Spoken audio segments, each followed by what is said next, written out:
요한복음 8장 44절 말씀 합독합니다. 너희는 너희 아비 마귀에서 났으니 너희 아비의 욕심대로 너희를 행하고자 하느니라. 그는 처음부터 살인한 자요 진리가 구속이 없으므로 진리에 서지 못하고 거짓을 말할 때마다 제 것으로 말하나니 이는 그가 거짓말쟁이요 거짓의 아비가 되었습니다.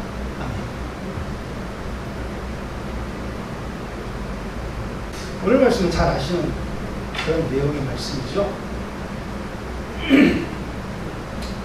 옛날 우화에 그런 얘기가 있습니다. 양치기 소년이 아시죠?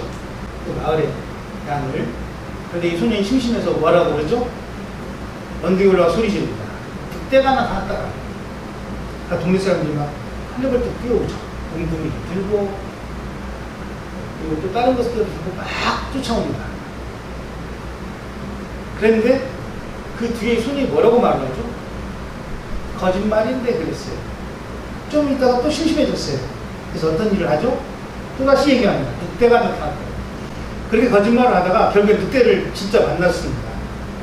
그래서 손이 다급하게 소리 지르죠. 늑대가 나탔습니다 라고 얘기를 해요.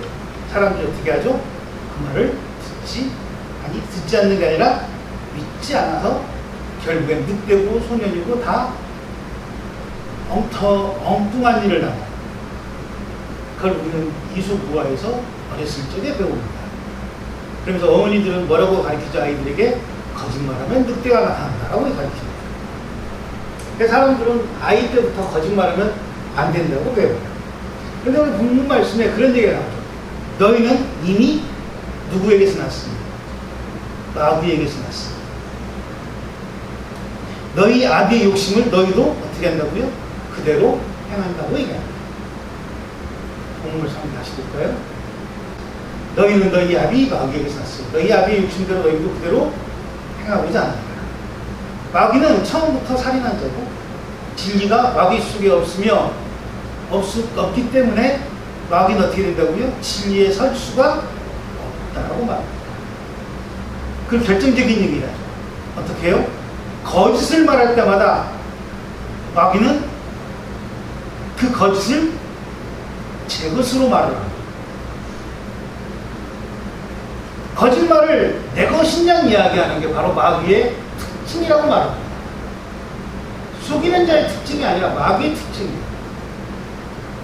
그럼에도 불구하고 우리는 자꾸 마귀를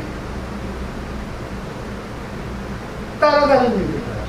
그럼 이 마귀를 우리가 보통 성경에서 찾을 때 제일 많이 사용하는 성경 구절이 어디냐면 이사야서 14장 계명성을 얘기합니다. 모르시는 눈치니까 한번 보겠습니다. 너 아침의 아들 계명성이 어찌 그리 하늘에서 떨어졌으며 너 열국을 엎은 자여 어찌 그리 땅에 찍혔느냐. 네가 네 마음에 이르기를 내가 하늘에 올라 하나님의 묵별 위에 내 자리를 높이리라. 내가 북극 지폐의 산 위에 앉으리라. 가장 높은 구름에 올라가 지극히 높은 이와 어떻게 한다고요? 같아지리라 라고 얘기하지만 12절 말씀에 그럼에도 불구하고 어떻게 된다고요? 하늘에서 떨어지며 땅에 찍히는 자라고 마귀를 소개합니다.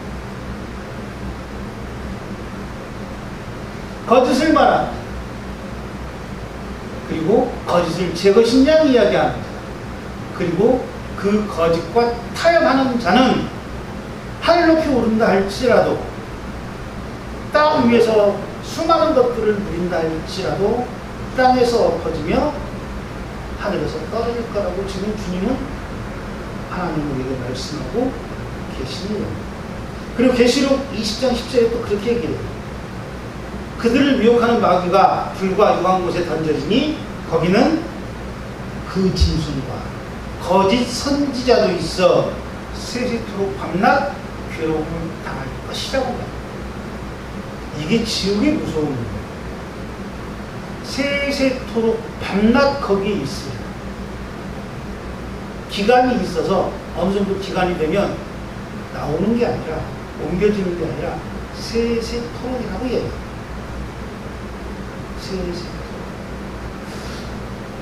사람들은 그렇게 얘기를 해요. 마귀에도 등급이 있을 거야. 마치 천사가 등급이 있는 것처럼. 기독교에서는 천사의 이름이나 뭐 천사의 계급이나 그런 걸 이야기하는 부분이 별로 없습니다. 그런데 외경이나 기독교의 앞에 있던 구교, 천주교에서는 천사의 계급을 나눕니다. 그래서 뭐라고 할까요? 미카엘, 또 누가 있죠? 미카엘이 있고 루시퍼가 있고 그 다음에 가브리엘이 있습니다. 이건 천사의 이름이에요. 천주교에서 외경에서 제시하는 이름이에요. 근데 이 중에 가장 많이 들어봤던 이름이 어떤 천사의 이름인가요? 가브리엘, 미가엘, 그 다음에 루시퍼. 이 셋 중에 많이 들어봤던 이름. 이 셋의 이름은 사실은 영화나 어떤 우리가 얘기하는 오컬트 문화의 드라마에서 많이 나오는 존재들의 이름이에요. 그래가지고 뭐 미카엘 같은 경우는 하나님을 호위하는 최고의 천사자,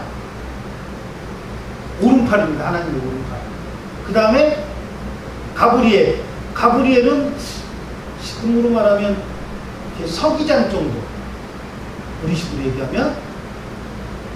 그리고 루시퍼, 이 루시퍼가 오늘 늑대는 나타났다를 이야기했던 그 소년의 주된 테마입니다.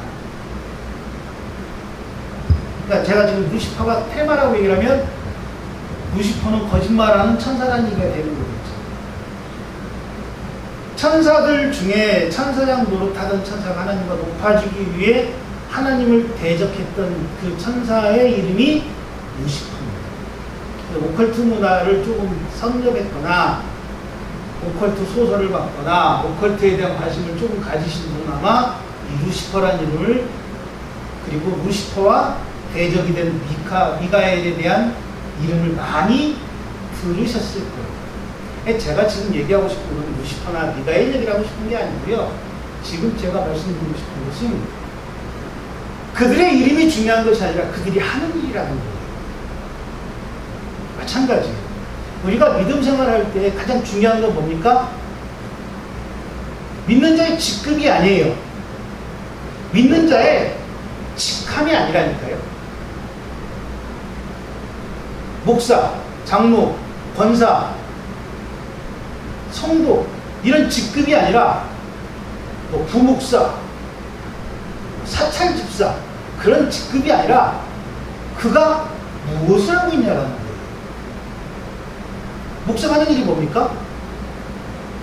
하나님의 말씀을 증거하는 겁니다. 그럼 성도의 하는 일은 뭡니까? 그 말씀을 믿고 따르는 거예요. 그렇죠? 부목사가 하는 일은 뭡니까? 목사의 말씀을 전하는 자입니다. 사찰집사도 뭐 하는 사람입니까? 그들이 모여서 예배드리기에 합당한 모든 것들을 준비하는 가장 어렵고 힘든 일을 하는 자예요. 그런데 우리는 어떻게 합니까? 직급을 나누잖아요. 그러다 보니 늑대가 나타났다는 이야기를 스스로 찾고 심심해서 했던 소년과 같은 일을 교회 안에서도 행하고 있는 겁니다. 직급이 해야 할 일, 하는 일보다 더 우선시, 더 당연시 되는 사회, 그리고 그것을 교회에서도 행하고 있는 시대. 이 시대가 제가 지지난주에 말씀드렸던 것 같은 부자 대세유의 흐름이에요. 부자 대세의 결론은 뭐예요? 부자가 되는 거예요. 그런데 부자 대세 안에는 뭐가 들어있죠? 부자가 되기 위한 수단이 들어있는 것이 아니라 부자가 돼야만 하는 목표만 가르치시는 거예요. 목표만. 그래서 모든 것이 그 목표를 향해 달려갑니다. 목표는 뭐예요? 내가 가고자 하는 것이 목표죠. 하고자 하는 게 목표예요. 그럼 목적은 뭐예요? 내가 가고자 하는 것, 하고자 하는 것과 똑같아요. 그 목적도.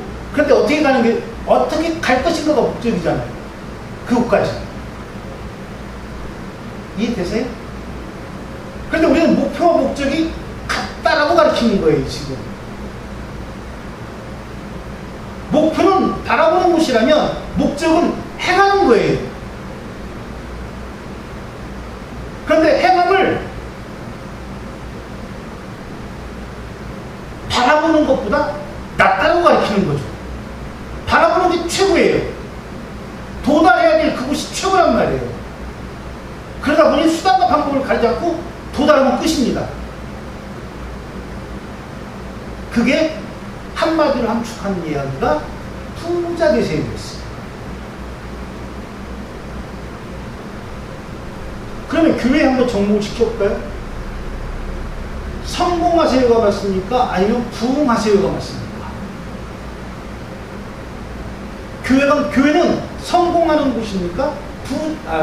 부흥하는 곳입니까? 교회는 부흥하는 곳입니다. 그런데 부흥은 누구의 관점이에요, 이게? 목사의 관점인가요? 아니면 앉아있는 성도님들의 관점인가요? 아니면 아무개 장로의 관점이에요? 부흥은 하나님의 관점이에요. 그런데 이 부흥이라는 목표에 그 관점을 빼버리고 뭘 여기다 집어넣냐면 부자 대세에 접목을 시켜버려요. 그러니까 어떤 일이 벌어져요? 일반에서 똑같은 짓들을 하게 되는 거예요, 교회가. 그래서 성공한 목사가 나오기 시작하는 겁니다. 양치기 소년이라는 제목을 붙였던 이유가 거기에 있어요. 그 아이는 심심했을 거예요. 그래서 찾아낸 방법이 뭐예요? 늑대가 나타났다 해요. 왜? 마을 사람들이 내가 있는 이곳까지 한 걸음에 달려오게 할 수 있는 가장 치명적인 일이 뭐예요? 내 양이 늑대에게 잡아먹히거나 아니면 죽이는 일이잖아요. 늑대가. 그럼 모든 사람들이 그 하나의 양을 살리겠다는 목적을 가지고 이거가 뛰어올 거란 말이에요. 그러니까 늑대가 나타났다는 말이 치명적이라는 걸 알게 되는 거죠. 그런데 그 거짓말이 자주 하게 되니 어떻게 됐다고요? 그 누구도 그 말을 믿지 않는다라는 거죠. 보지 않는다라는 거죠.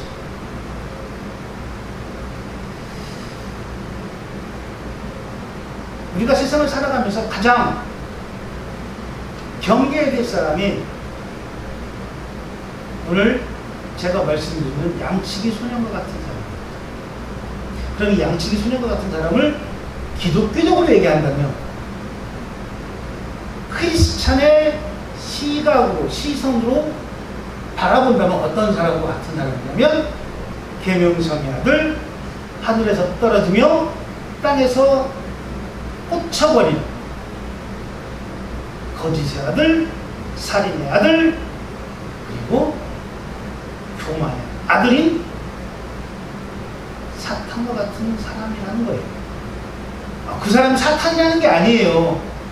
그 사람 인격이 사탄이라는 게 아니고 그 인격이 사탄과 같이 흘러가는 사람들을 조심하자는 거죠. 그럼 조심해야 될 상대가 누구냐? 조심해야 될 사람의 습성이 뭐가 있느냐? 첫 번째로는 거짓말을 자주 하는 사람입니다. 그 거짓말은 어떤 거죠? 거짓말. 참이 아닌 것을 참인 것처럼 말하는 게 거짓이잖아요. 자, 거짓말의 정의부터 말씀드리는데, 거짓말은 뭐죠? 진실이 아님에도 진실같이 말하는 게 거짓말 아닙니까? 이를테면 이런 거죠. 내일 수업 시간에 준비물을 사야 돼요. 근데 그 준비물을 사려면 준비물을 사는데 비용이 한 1,000원 들어요. 그럼 집에 가서 뭐라고 말을 하죠? 내일 중금을 사는데 1,000원만 주세요라고. 요즘 아이들은 뭐 이렇게 중금을 살 일이 없으니까. 저희 때는 준비물이 되게 많았어요. 그래서 뭐 하나 할 때마다 사가지고 왔어야 돼요.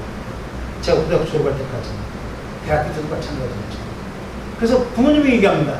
내일 뭐 사야 되는데 돈 좀 주세요. 얼마인데? 어떻게 말씀하십니까? 1,000원짜리 사는데 1,000원이라고 말하는 사람은 굉장히 착한 사람. 저부터도 한 500원 올려서 부릅니다. 1,500원. 그럼 어떻게 하죠? 1,000원은 중금을 사고 500원 제가 쓰게 되는 거죠. 그런데 이게 자주 그냥 아무런 꺼리낌 없이 하다 보면 어떤 일이 벌어질까요? 1,000원이 1,000원 되고 그 1,000원이 다시 10,000원 되고 그 10,000원이 다시 100,000원이 되어도 죄책감을 느끼지 못하는 사람으로 변하게 된다는 거죠. 우리가 잘 아는 성경 중에 그런 말씀이 있습니다. 아나니아와 삽비라. 어떤 인물인지 아시죠?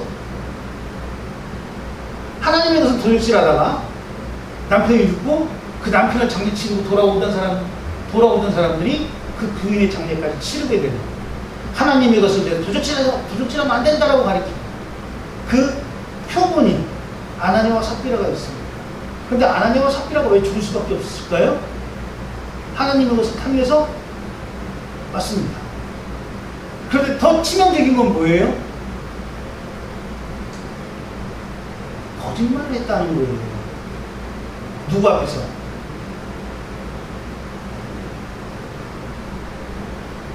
우리는 그런데 그 부분을 자꾸 물질에 그냥 국한을 시켜요. 물질을 안 내서 죽였대요, 하나님이. 하나님은 그런 분이 아니에요. 물질보다는 더 큰 것. 왜 시인하지 않냐라는 거예요. 왜 고백하지 않냐라는 거예요. 시인과 고백은 뭐죠? 한마디로? 두 단어로 뭐라고 얘기하죠? 제가 묻는 말의 정답은 대부분이 고차원적인 얘기는 없습니다. 왜? 제가 가방끈이 작다 보니 저 짧은 시간에서만 얘기를 해요. 그러니까 어렵게 생각하지 마세요. 무슨 뭐 영어를 쓸 거라든지 한문을 쓸 거라고 생각하죠. 그거는 한문이구나. 한문을 막 어렵게 막 사자성어를 쓸 거라고 생각하지 마세요. 여러분이 가장 많이 들었던 말, 내가 가장 많이 기억하고 있는 말, 그 말들이 설교 시간에 다 나옵니다. 하나님이 아나니아와 삽비라에게 그들의 목숨을 취할 수밖에 없었던 이유는 뭐예요? 그들은 무엇을 하지 않았습니까? 고백하지 않았어요. 어떤 고백이요? 내가 지금 내 욕심으로 하나님께 드리지 못함을 말하지 못한 거예요. 뒤로 감춰놓고 이건 내 거야라고 감춰서 하나님이 그들을 잘못되게 만드신 게 아니라 알고 있음에 내가 그걸 알고 있는데 너 왜 나에게 말하지 않으라고 말씀하신 거예요. 그래서 우리는 그거를 두 단어로 앞에 자가 회자고 뒤에 자가 개자로 끝나는 두 단어로 뭐를 안 해서 목숨을 얻으셨다고요? 회개를 안 해서 목숨을 얻었다고요. 이 회개는 어떤 말에 항상 같이 들어가는 거냐면 잘못 그리고 거짓에 따라가는 게 바로 회개입니다. 내가 오늘 전도를 했어요. 그러면서 그럼 하나님 앞에 와서 회개하십니까? 하나님 내가 오늘 전도를 했습니다. 회개합니다. 오늘 3명이나 하나님 편에 하나님 땅으로 들어줬는데 예배당에 가서 같이 예배 드렸는데 내가 그 3명을 교회 데리고 회개합니다. 회개하세요? 아니잖아요. 하나님 내가 어저께도 우리 남편이 밥을 먹는데 돼지같이 처먹었다고 욕을 했습니다. 회개합니다. 이건 회개가 될까요? 안 될까요? 회개거리죠. 하나님이 사랑하라고 연합하라고 서로 연합하라고 만나게 하신 그 남편을 돼지 같다고 얘기를 했으면 회개해야죠. 근데 회개를 되게 복잡하게 생각하는 거예요. 우리는. 회개라고 하는 것은 뭐냐면 내 관점에서의 회개가 아니라 하나님 보시는 관점에서 회개라는 거예요. 그런데 그 회개는 어떻게 된다고요? 되새김질하는 게 아니라 어떻게? 하나님께 용서를 받았으면 하나님이 기억 못하시는 것처럼 나도 기억하지 않는 게 회개예요. 이해되십니까? 제 아이가 제게 잘못한 게 있어요. 거짓말을 했어요. 그리고 저 혼났습니다. 그리고 며칠 지나고 또 잘못했어요. 그래서 혼을 냅니다. 그럴 때 어떻게 혼낼까요, 부모들은? 그 앞전에 있었던 일, 그 앞전에 있었던 일, 그 앞전에 있었던 일까지 다 몰아가지고 혼낼까요? 다 몰아가지고 혼낼까요? 아니면 지금 잘못한 이거 하나 가지고 혼낼까요? 다 몰아서 합니까? 훈육과 감정이 여기서 드러납니다. 훈육은 어떻게 하는 거죠? 여기서만 국한되는 게 훈육이에요. 그런데 감정에 치우쳐서 훈육이라는 이름으로 혼낸다 할지라도 어떤 일이 벌어져요. 자기 감정에 취해서 그 전날, 그 전전날, 그 전전전날까지, 아니 태어나서 똥 싼 기저귀를 빠는 것까지 끄집어내서 혼내는 게 감정입니다. 그건 훈육이 아니죠. 그런데 우리는 하나님을 그렇게 기억해요. 하나님이 우리에게 시련을 허락하시거나 우리에게 고난을 허락하시는 것은 훈계입니까? 감정입니까? 그런데 우리는 자꾸 그 훈계를, 훈육을 뭘로 연관시키는 감정으로 이입시킵니다. 그래서 하나님도 기억하지 못하는 죄를 내 머리는 기억해서 끊임없이 되새김질하는 거예요. 그러니 회개기도가 하나님께 들어가겠습니까? 안 들어가겠습니까?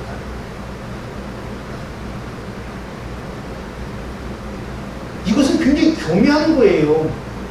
사탄이 우리에게 가장 잘 써먹는 거짓말이라니까요. 성경 어디에도 너의 죄를 내가 문설주에 기록해놓고 나무판에 새겨놓고 내 머리에 막 각인시켜서 두고두고 내가 죽을 때까지 기억하게 쓰라고 얘기하신 게 어디 있습니까? 문설주에 기록하라는 건 뭐예요? 하나님의 말씀뿐이에요. 하나님의 말씀. 그런데 왜 문설주에다 뇌죄를 기록해놓고 거기서 두고두고 그걸 되새김질 하시려고 그래요? 너희 죄가 주홍빛같이 붉을지라도, 피같이 붉을지라도 어떻게 만드시겠다고요? 눈같이, 새털같이 하얗게 만드시겠다는 게 하나님이 우리의 회개의 조건이에요. 우리를 훈육하시는 결과란 말이에요. 그런데 사탄은 우리에게 그렇게 얘기하지 않습니다. 어떤 것과 똑같으냐면 에덴 동산에 먹을 것과 모든 것들을 다 누리고 사는 하와에 얘기해서 뭐라고 얘기하죠? 진짜 그럴까라고 얘기하는 것과 똑같습니다. 네가 회개했다고? 진짜 그럴까? 하나님이 너의 죄를 용서하셨다고? 진짜 그럴까? 우리는 하와같이 아담을 꼬여 같이 떡을 먹잖아요. 이게 기독교라니까요. 이 가장 간단한 원리를 깨우치지 못한 상태에서 끊임없이 되새김질을 시키는, 그리고 그것이 정당한 것처럼 가리키는 성경과는 정반대의 길을 합니다.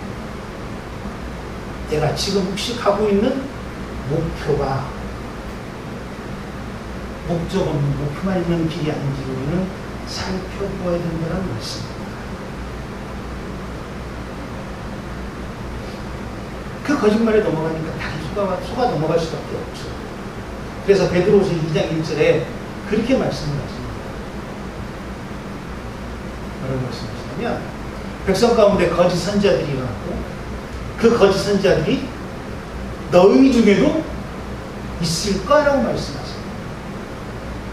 그들은 멸망할 이단을 어떻게 해요? 가만히 끌어들입니다. 누구에게?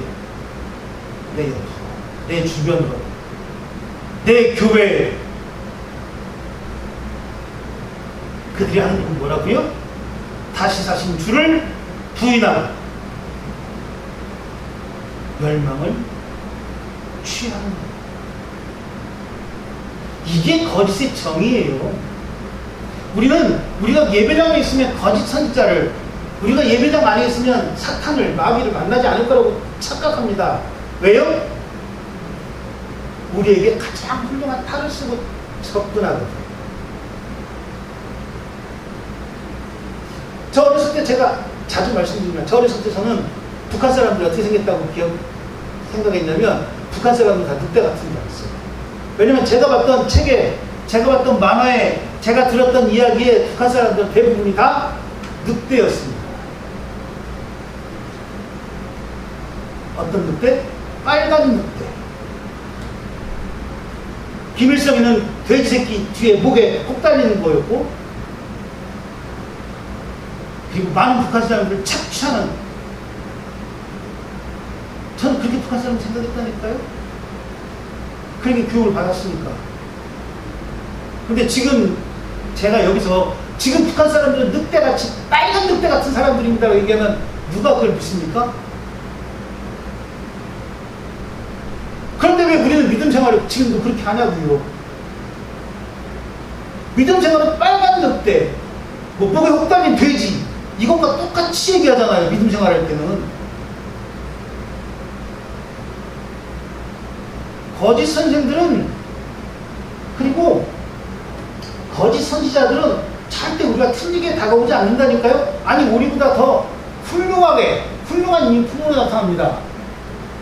지금 여러분들은 대부분이 뱀을 생각하면 어떻게 생각하시죠? 치를 떨잖아요. 치를 떨면서 어떻게 해요? 무섭다고 생각하잖아요. 그렇죠? 그런데 하와와 뱀이 만났을 때 어땠는지 잘 생각해 보세요. 하와와 뱀이 만났을 때 어떤 이질감이 성경 어디에 나옵니까? 막 하와가 뱀이 무슨 도망갔다는 얘기가 나옵니까?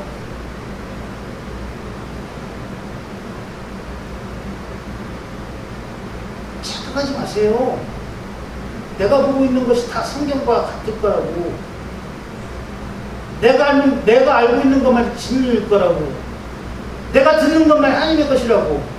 아니에요. 그래서 주님께서 말씀하시잖아요. 너희의 눈을 들어. 영안의 눈이 열리고, 영안의 귀가 열리고, 하늘의 신령한 비밀의 것들을 고백하라고 얘기하시잖아요. 우린 성경을 자꾸 우리 식으로 조각해갑니다. 작품을 만들려고 그래요. 믿음 생활도 작품을 만들려고 해요. 그러다 보니 살아있는 믿음이 아닌 조각의 믿음을 갖고 있는 거죠. 조각의 믿음은 어떤 건지 아십니까? 보기엔 좋아요. 그러나 단점이 뭐죠? 움직이지 못해요. 보기엔 단단합니다. 그러나 외부의 자극에 어떻게 되죠? 박살이 납니다. 우리는 그걸 믿음이라고 착각하고 있는 거예요. 거짓이라고 하는 것, 그것을 우리가 거짓이라고 하는 것을 우리를 자꾸 조각으로 만들고 싶어 하는 거예요. 우리를 자꾸 움직이지 못하게 가둬놓는 거예요. 불교의 수련 방법 중에 연벽 참선이라는 게 있어요. 연벽 참선. 무건수행이라는 게 있습니다. 뭐죠? 보고도 말하지 않는 게 무건수행입니다. 사람들과 똑같이 행동해요. 하지만 다 하나. 어떤 걸 못하죠? 말을 못해요. 그래서 무건하는 사람들에다 무건이라고 써붙이는 거 아닙니다. 오해받지 않는 거예요. 그것보다 한 단계 높은 단계가 뭐죠? 연벽입니다. 세상과 완전히 단절하고 벽만 보고 앉아있는 거예요. 근데 우리는 믿음 생활을 그렇게 하려고 그런다니까요. 근데 성경은 우리에게 면벽이나 무건을 요구하지 않아요. 오히려 성경은 뭐라고 말씀하시냐면 에베소 6장 11절입니다. 에베소 6장 11절에 이렇게 얘기하세요. 마귀의 관계를 등이 대적하기 위해서 하나님의 전신을 갖추지 마라. 우리의 씨름은 혈과 육을 상대하는 것이 아니고 통치자들과 권세자들과 이 어둠의 세상의 주관자들과 하늘에 있는 악한 영들을 상대하는 것이다라고 말합니다. 이게 우리가 거짓된 믿음과 거짓된 선지자와 거짓된 선생들과 싸워야 될 이유입니다. 권세자분자와 싸우라는 게 아니에요. 어디의 권세자분자? 어둠의 권세자분자. 진리와 싸우라는 게 아니에요. 거짓을 참는 것처럼 이야기하는 자와 싸우라고 하십니다. 그리고 하늘에 있는 영과 싸우라고 하시는 게 아니에요. 어떤 영? 하늘에 있는 악한 영과 싸우라고 말씀하십니다. 이사야서에 나오는 공중의 권세자분자와 싸우라는 게 어떤 권세? 악한 권세자분자. 이게 믿음 생활이라니까요. 이게. 그런데 이 믿음 생활할 때 그냥 지금 에베소서 6장을 읽었으니까 그 뒷절은 아시잖아요. 그 뒷절이 뭐라고 얘기하죠? 그들과 싸우기 위해서는 너희는 어떻게 하라고요? 구원의 투구를 써야 되고 믿음의 흉배를 붙여야 되고 허리띠를 써야 되고 복음의 신발을 신어야 되고 성령의 검을 들어야 되고 다 하나씩 말씀하시잖아요. 그런데 그 모든 것들이 무엇과 싸우기 위해서라고요? 하나님을 대적하는 것과 싸우라는 거예요. 감기와 싸우고 정신병과 싸우고 아니에요. 그거 물론 싸워서 이기는 거지. 하지만 그게 목적이 아니라니까요. 그 목적은 에베소 뒷절에 나옵니다. 우리가 의의 흉내를 붙이는 것까지만 볼까요? 13절부터 한번 볼까요? 13절에 이렇게 나오죠. 그러므로 하나님의 전신갑주를 취하라. 이는 악한 날에 너희가 능히 대적하고 모든 일을 행한 후에 서기 위함이라. 서서 진리의 허리띠를 띠고 의의 호신경을 붙이고 복음을 준비한 신을 신고 모든 것 위에 믿음의 방패를 가지고 악한 자의 모든 불화살을 소멸하며 구원의 투구와 성령의 검 하나님의 말씀을 가지라고 말씀하십니다. 이게 싸우는 방법이에요. 그런데 이 싸우는 방법을 그 뒷절인 18절에서 정의하십니다. 뭐라고 말씀하시냐면 어떻게 해요? 싸울 때 성령의 검을 가진 것으로 만족하지 말고 기도와 간구로 하되 어디 안에서? 성령 안에서 기도하고 깨어구하기를 항상 힘쓰며 누구를 위하여? 성도를 위하여 나아가라고 말합니다. 나를 위해 구할 것은 내게 말씀을 주사 나로 입을 열어 복음의 비밀을 담대히 알리게 하옵소서. 이 일을 위하여 내가 쇠사슬의 사실 된 것은 나로 이 일이 당연히 할 말을 담대하게 하려 하신다라고 말씀하십니다. 이게 서지경 목사의 목회 방침입니다. 이 표에서 호신경을 붙이고 방패를 들고 성령의 검을 든 이유는 딱 한 가지예요. 무엇과 싸우라고요? 거짓과 싸우라는 거예요. 거짓이 아닌 마귀와 싸우라는 거예요. 그 마귀의 얼굴에 세상과 싸우라는 거예요. 그런데 어떻게 싸우라고요? 기도하고 말씀에 붙들며 성령에 붙들며 너를 위해서가 아니라 우리를 위해 말씀에 사로잡히기를 소원하는 성도들을 위해 싸우라는 겁니다. 그리고 내가 할 일은 제가 대학 시절에 했던 것처럼 화염병을 들거나 짱돌을 들거나 강목을 들어서 패는 게 아니라 입을 열어 복음의 비밀을 담대하게 증거합니다. 그게 주차장교회가 개척된 이유고 제가 강단에서 여러분들에게 목사님 소리 듣는 이유입니다. 저는 성도들을 복음의 비밀을 담대히 증거하는 입술로 저와 함께 같이 나가게 만들고 싶습니다. 그게 목회의 부흥이에요. 저 혼자 떠드는 것이 아니라. 그래서 때로는 막 화나는 것처럼 소리 지르고, 때로는 막 얼굴이 빨개져가지고 막 하나도 올라갈 때까지 올라간 것 같은 사람 모습을 보인다 할지라도 그것은 제2의 일가 아니에요. 아직도 까하누라에 넘어간, 아직도 까하누라에 귀 기울이는 사람들에게 하나님의 복음의 비밀 알게 한 능력이 없으면 제 스스로 한탄하는 거고, 그들을 하나님 편으로 돌이키지 못하는 능력 없음에 제 스스로 질책하는 거예요. 자, 여러분들에게 그런 얘기를 합니다. 정치에 관심을 가지시오. 지난 한 주간 우리는, 한 주간도 아니죠. 금요일날 하루 동안 우리나라가 2년 동안 어떻게, 어떤 사람들에서 군대가, 어떤 사람들에서 정치가, 어떤 사람들에서 경제가 유지되었는지를 12시간 동안 들어봤습니다. 정치에 관심 갖지 않으면 내가 한 일에 대해서도 이야기하지 못하는, 떳떳함을 선사하지 못하는 사람들을 더 많이 만들어내는 것밖에 안 되는 거예요. 마찬가지입니다. 성도들의 성경을 알지 못하면 여기 서서 목사라는 타이틀을 가지고 여러분들에게 온갖 자기 이야기, 온갖 자기 헛소리를 해도 아멘으로 그냥 묵인해버립니다. 복음의 비밀에 대해서 관심도 없고, 성도들에 대해서는 더 관심도 없고, 그리고 말씀으로, 성령으로 깨어있기에는 더 관심 없는 사람과 같이 휘뚜루마뚜루 휩쓸려버립니다.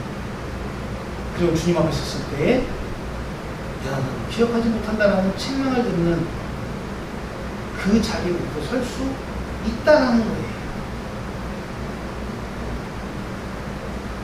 그래서 관심들을 좀 가지세요. 성경에 관심을 가지는 것만큼 내 주변에 관심을 가져야 되고요. 내가 주님을 생각하는 것만큼 내 이웃에 대해서 생각하시라니까요. 내 교회에 관심을 갖는 것처럼 나라에도 관심을 가지세요. 그게 하나님을 사랑하고 이웃을 내 몸처럼 사랑하라 하신 주님 말씀 아멘하는 사람의 모습입니다. 어쩌면 여기서 있는 서지근 목사가 양치수령을 갖출 수도 있습니다. 어쩌면 앉아있는 여러분들이 양치수령과 같이 지금 세상을 살고 있는 것도 몰라요. 그런데 그것은 그 양치수령이 거짓말 하는지 안 하는지는 어디에서 판가름이 나죠? 늑대가 나타났나 안 나타났나에 의해 판가름이 나잖아요. 서정현 목사가 양치기 소년인지 아닌지 어디서 판가름이 납니까? 여러분들이 양치기 소년인지 아닌지 어디서 판가름이 납니까? 여기에서 하잖아요. 말씀을 더 사랑하시라고 말씀드립니다. 그래서 말씀을 더 상고하라고 말씀합니다. 그래서 주마다 시간마다 설교를 말씀을 통해 드리는 거예요. 아무쪼록 우리의 삶이 조금 더 성경에, 조금 더 말씀에, 조금 더 성령의 역사하심에 붙들려